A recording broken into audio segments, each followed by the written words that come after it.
To actually confirm properly that it is that new variant of the virus, we would have to send samples back to the UK and look at a very specific protein on the virus. But certainly the infection is behaving as if that's what it is, or that's the experience that are coming from other countries, but it's obviously being spread by lots of close contact. So whichever virus it is being encouraged by close contact. And if it is the new variant, that's just making everything worse. We've heard stories of people going over to Spain to take advantage of the open shops and restaurants. We filmed 6 lanes of traffic today at the frontier. How concerning is this? To be honest, I saw the pictures of the frontier queue, and I was very shocked, if I'm honest. My worry is twofold. My worry is lots of people going across to Spain. I understand why they would want to do that. Again, as I say, it's a social time of year. People want to get together. People have been perhaps more isolated in Gibraltar for a long time. They want to get out of Gibraltar and have a bit of fresh air, maybe. The problem is, of course, now they're contacting people in Spain, and people who may have it that we cannot control, and therefore potentially people are now going to bring that virus back into Gibraltar. Also, it's very possible that we may very well, as Gibraltarians, take that virus now into La Linea, Campamento, and actually, perhaps from a GHA's perspective, a lot of our cross-frontier workers and our hospital workers live in La Linea. So that is going to have a knock-on effect for our staff who would otherwise be working in the hospital. Can you confirm that large numbers of GHA staff have either tested positive or are in self-isolation? And what sort of strain is this putting on services? What are you doing to manage the situation? Absolutely. So just put this in context, of course, GHA staff, frontline staff, all the frontline staff are part of this community. So we're seeing high numbers in the community, and therefore we'll see high numbers in our frontline and our healthcare staff. Just to give you some context in terms of numbers, almost 70 nursing staff across the GHA were reported this morning as in self-isolation or positive. So let's put that into a context of percentage of number of nurses. That's almost 10% of my nursing staff alone. There are a number of staff, I would give you some numbers, 9 members of the staff in the mental health services, for example, are isolating. In the elderly residential, I have 6 members of staff who are positive and 29 members of staff who are isolating. So if we use that 10% of our nursing figure, if you take away 10% of one particular department in a critical place like critical care, intensive care, or A&E, or the general medical department, or primary care, that's going to affect 10% of your effectiveness. So while we are trying to deal with people who have COVID or positive or isolating, and all the other medical conditions go with it, so we're double stretched as it is, and now we're taking away 10% of our staff, we're in a place where we are struggling to cope with the demand. So to state the obvious, there is obviously going to be a knock-on effect on the level of service and help and support that you are able to offer people that need it. Yes, absolutely, and this is why there's been a lot of social media messaging today in particular. What we're really asking people to do is just bear in mind that whether this is the old strain or the new strain of the virus is running through the community almost unchecked. So that means people are going to become unwell. So that means that not only are we now trying to look after people with COVID, we are looking after people with all the other medical conditions, which of course are still there and never went away. So my staff are now stretched, they're tired, they're struggling to maintain their peak performance. And what I would hate to happen is for the services to be very, very severely affected with staff in isolation or staff sick, or a hospital full of people with COVID, where we couldn't then look after people with the normal medical conditions, the emergencies, the trauma, the heart attacks, all of those things which every member of this community should and must expect us to react straight away. Does this suggest perhaps that there is some weakness in the hospital's protocols? No, I actually don't think so. I think, as I say, our hospital staff, our frontline staff, all our frontline staff, in fact, are part of our community.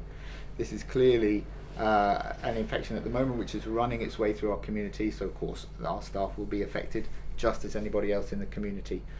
In fact, the difference is that we have planned for this. So very, very early on, interestingly enough, back in March, February, March, when we started to plan for the first experience of the pandemic, we worked out how to run departments with 25% their staff or 50% their staff, and how we would take staff and cohort them. So what we do is we have one group perhaps looking after one group of patients, or one group perhaps at home being protected, working from home while another group is working in, and then we swap them around.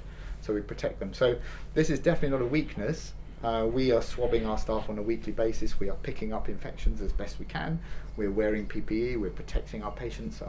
We're protecting our staff as best we can. But we also have to expect the fact that we have staff who've been working long months, not long hours, long months. They're tired. They're probably run down. They're catching the infection just like anyone else in the community. They are part of the isolation like anyone in the community. So the same rules will apply. Okay, today we have seen 5 positive cases in elderly residential services. Can you tell us, how has the virus again been able to infiltrate ERS despite the screening of carers and visitors being cancelled? You know, that's a really good question, and I think it's a question that actually that we will discuss at length and trying to come to some conclusions. I think it's a question being asked not just in Gibraltar, in the UK, definitely in other jurisdictions as well. I think whatever's going on in the behaviour of this virus, it's essentially more transmissible. Whether that means that it goes more than 2 meters, or whether there's an issue with certain masks, or whether we as a community are not being as strict as we could in terms of washing our hands, maintaining our social distance, using the alcohol hand gel, being careful in terms of numbers of people. I don't know, but I suspect it's multifactorial, but one way or the other, it's got in there. It's a virus. How do you stop something so tiny that you can barely see it? But we have been as strict as we possibly can in terms of swabbing staff, particularly in ERS, incredibly regularly, cancelling visitors, isolating anyone that has symptoms, not even taking residents who test positive, but isolating those with even a symptom of a cold, to ensure that everybody else is safe. So that really should give a demonstration to everybody who's watching and listening that this is a really difficult virus to control, and we have to be almost double careful with our precautions. The government has said that there are huge pressures on 111 and Contact Tracing Bureau as well, and some people have complained that they're not getting their phone calls on time. How are you addressing this? 111, Contact Tracing, all of these departments need 2 types of staff. They need the administrative staff to deal with the numbers, to deal with the information, and they need the clinical staff to make the calls and ask people how they're doing, go through their symptoms, deal with that contact tracing side. So we are boosting as best we can. In actual fact, the clinical staff are slightly more thin on the ground. I think that's the best way to put it. So we're doing our best to provide more clinical staff when we can. I've got lots of my staff, interestingly enough, in the hospital. We talk about numbers self-isolating, who have gone into self-isolation, who are now providing telephone support to Contact Tracing and 111. So we are redeploying. I think that's the best way. We're looking at our assets, we're moving people around. Okay, so for those who are at home, who are feeling very poorly and who are not getting calls and who are not able to get through to 111, what should they do? At what point should they decide to take further action? So, of course, there are lots of different avenues to seek medical attention. Of course, the 111 is the best line to deal with this particular issue. But bear in mind, we also have the primary care numbers, the 52441 number, for example, which is the number for an appointment if you want to seek an appointment with a GP who might be able to give you that advice over the telephone.